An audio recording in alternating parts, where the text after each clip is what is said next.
আসসালামু আলাইকুম। এটা একটা উরসের মেলা অনুষ্ঠিত হচ্ছে। গ্রামে উরস হলে মেলা বসবেই, এটা একটা স্বাভাবিক ব্যাপার। শুকনো বিল থাকে শীতকালে, তাই মেলার পসরা বসিয়ে বসেন দোকানিরা। আমি দুইটা চটপটি বা ফুচকা হাউসে গেলাম।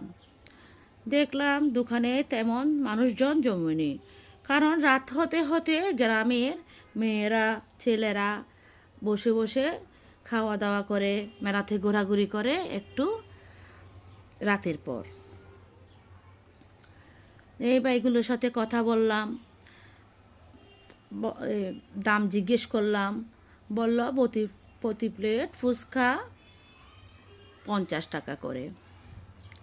কিছু ছোট ছোট বাচ্চা বসে আছে খাওয়ার জন্য।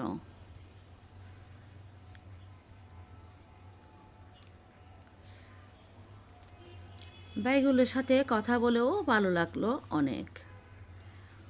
বললাম আমি এই পাড়ারই মেয়ে। আল্লাহ হাফেজ, সবাই ভালো থাকবেন।